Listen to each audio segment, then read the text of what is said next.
Good morning everyone, my name is Michelle, I hope you're doing well. I've just filmed episode 18 of Crime Stories Sunday, and guess what? It's only 10 past 8 in the morning. I've been wandering about these fields for the last hour. It is beautiful. I'm getting really tired now, so there's that. In filming episode 18, not going to preempt that story, but it was my conclusion that struck me in relation to the Summer Wells case, because I concluded that, did someone get away with murder? Did they? Were they able to get away with murder? Leave no forensic trace, nothing. Not one piece of DNA, no sightings on CCTV. But yet, a man died. Is that going to be the case in the Summer Wells case? That somebody was able to take Summer, unfortunately take her life, and leave no trace. People are so wedded to specific theories of what might have happened to Summer and how it might have occurred. They're forgetting the bigger picture, the why. Why did Summer disappear? Establish the why, and the how is very much secondary. Just getting tilly because there's a person. Come here, come here, come here. She's already had a barking spell, haven't you?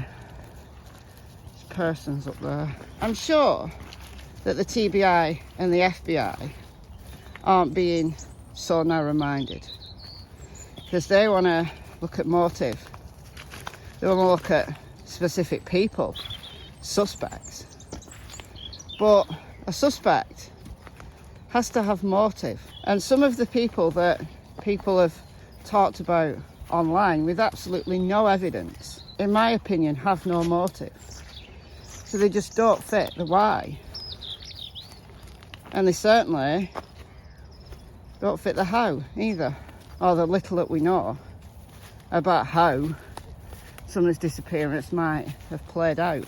And because people don't see the bigger picture and don't stay open-minded, then these narrow theories, they gain traction, they become popular.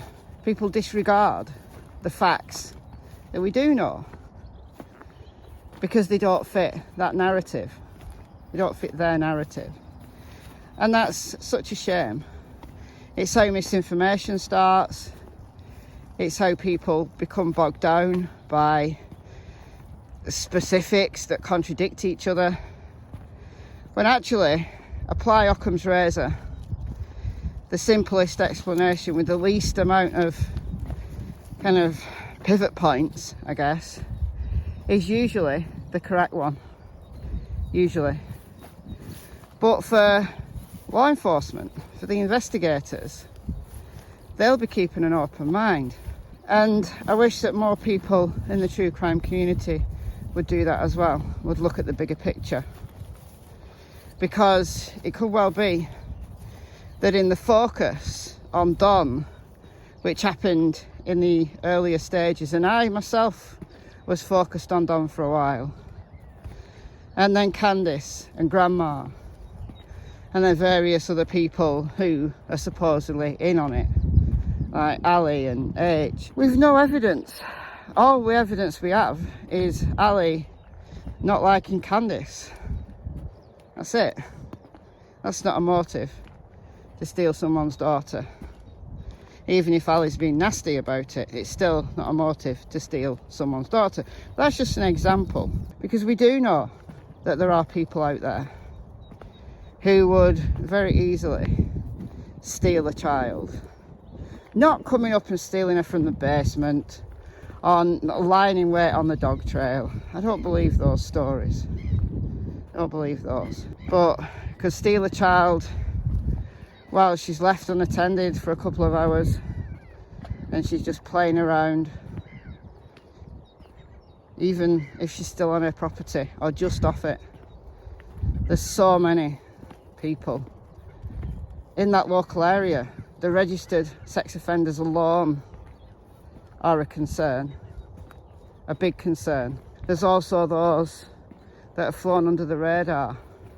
I made a few videos about Don Sherfy Jr. He's still my #1 suspect, unless someone can say that the police have cleared him, that he had a rock solid alibi, that he was wearing an ankle tag, out on bond for child P charges, due to be heard in court in April, out and about. His dad's covering up for him, wasn't interviewed by the police, flew under the radar until people started to talk about him on social media. What if it turns out that Sherfy Jr. or someone like him who flew under the radar is responsible, wholly responsible, and the parents are innocent of Summer's demise? Can this grandma not so innocent about lying? Because I do think they're lying. They're lying about that timeline, about that script. I want to know why they're lying.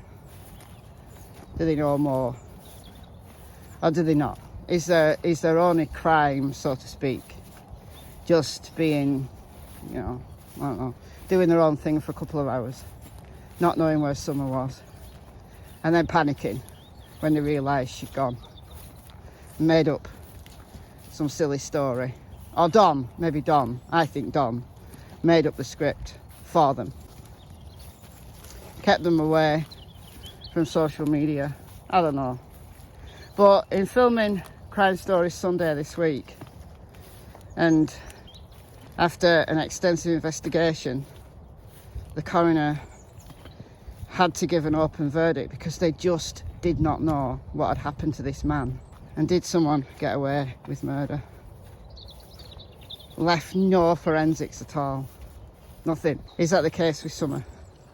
That someone was able to get away with this is, you know, the thing that I cannot bear even thinking about is someone who's watching all this on social media and is laughing their head off that people are going mad for Candice, mad for Don, mad for Grandma, when actually they're sitting there completely guilty and no one even realises that they were there. Could someone get away with murder and just be laughing at everybody? It's possible, isn't it? Keep an open mind, guys. That's all I'm saying for today. But catch me at 8 p.m. UK time. So it's about just over 12 hours from now, from me recording this. I'll see you there. It's a premiere, so it means there's a live chat. And we could talk about stuff. 2 dogs up there. Tilly's after him. She's an absolute clown. None of this stupid whistle. It's another Caesar Milan with his whistle. Shut up with your whistle. Come on, you. This Tilly will sleep today. Come on. Good girl. Yeah, goodbye from her. Goodbye from her. I'll speak to you soon. It's so beautiful. I want to stay out, but I'm tired. I'm tired. Long COVID. Long COVID is mean. Bye, guys.